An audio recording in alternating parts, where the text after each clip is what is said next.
సావిత్రిబాయి పూలే ఎవరంటే జ్యోతిలాల్ పూలే వాళ్ళ wife. So ఆయన ఒక టీచర్. తర్వాత ఆయన ఫస్ట్ నేర్పించేటప్పుడు చదువు చెప్పేటప్పుడు చాలా మంది మగవాళ్ళు వచ్చేవారు, ఆడపిల్లలు ఆడిపించేవాళ్ళు కాదు.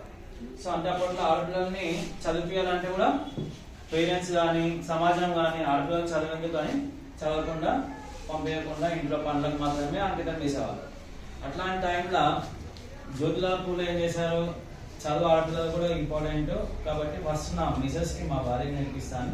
వాళ్ళ మిసెస్కి నేర్పించిన తర్వాత ఆయన సమాజంలో కూడా అందరూ నేర్పాలనే ఉద్దేశంతో నేర్పించి ఫస్ట్ ఆమె నేర్చుకొని ఆమె నేర్పించడం అందరికి టీచింగ్ చేయడం అనేది స్టార్ట్ చేసింది. అప్పుడే మనకి Savitribai Phule is the first teacher, lady teacher. Teacher అంటే అందరూ ఏమనుకుంటారు, టీచర్స్ అంటే అందరూ లేడీస్ ఉంటారు అనుకుంటారు. సో ఫస్ట్ జ్యోతిలాల్ పూలే ఆయన చదువుకొని ఆయన సమాజంలో చదువుకోవడానికి కృషి చేసి చదివిస్తున్నప్పుడు ఆడపిల్లలు రానప్పుడు వాళ్ళని ఆడపిల్లలకి చదువు చేరుతలేదు, చేరాలి కాబట్టి అందరూ కూడా చదువుకోవాలి ఆడపిల్లలు కూడా అని నా ఉద్దేశంతో వాళ్ళ భార్యను నేర్పించి వాళ్ళ భార్యను సావిత్రిబాయి పూలే కూడా first lady teacher of the Indian lady teacher అని.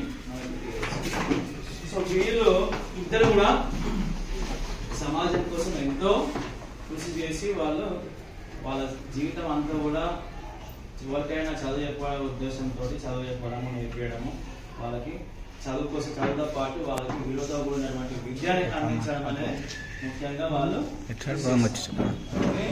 సావిత్రిబాయి పూలే జయంతిని మనము జరుపుకుంటాం. అట్లాగే జ్యోతిబా పూలే కూడా ఆయన కూడా బర్త్డే కూడా సెలబ్రేట్ చేసుకుంటాము. సో ఈ మనం జనవరి 3 రోజు సావిత్రిబాయి పూలే జయంతి కనుక మనం అందరం కూడా ఒక్కసారి ఆమెను గుర్తు చేసుకోవాలి. అట్లా ఇన్స్పైరింగ్ తోటి మనం కూడా గర్ల్స్ అందరూ కూడా చదువుకోవాలి.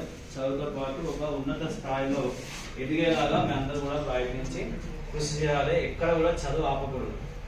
లాస్ట్ టైం మనం త్రిపుల్ సార్ కూడా చెప్పి తీసుకొచ్చింది, ప్లకార్డ్ తీసుకొచ్చి ఆడపిల్ల చదువు దేశానికి వెలుగు, భవిష్యత్తు ఈ వెలుగు అని చెప్పి కూడా చెప్పడం జరిగింది. అవునా ప్లకార్డ్స్ పెట్టి. సో ఎందుకు ఆడపిల్లలు చదువు ఇంపార్టెంట్ అనేది ఎందుకంటే ఇంత ముందుకు సమాజంలో ఆడపిల్లలకి ఎక్కడ ఇచ్చేవాళ్ళు కాదు. కాబట్టి ఇప్పుడు అన్ని రంగాల్లో ఆడపిల్లలు కృషి చేస్తూ ముందుకు వెళ్తున్నారు. కాబట్టి మీరు కూడా మన వశంలో ఉన్నటువంటి పిల్లలందరూ కూడా మంచి చదువుకోవాలి. చదువు ఒకటి కొంతమంది తొందరగా 10th అయిపోయిన మ్యారేజ్ చేసుకొని ఇంట్లోకి అంకితం అయిపోయి పిల్లలు వాళ్ళ సంసారం అదే అక్కడికే అయిపోతుంది. సో వాళ్ళ యొక్క టాలెంట్ అనేది బయటకు రావట్లేదు. అట్లా మీరందరూ కూడా ఎందుకంటే ఎప్పుడైనా చదువు ఆపకూడదు.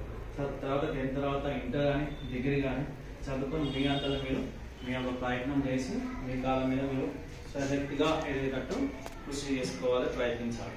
ఇప్పుడు సమాజం అందరూ కూడా సమాన హక్కులు అయిపోయింది. ఆడపిల్లలు కానీ మగపిల్లలు కానీ సమానమైన హక్కులు వచ్చినాయి.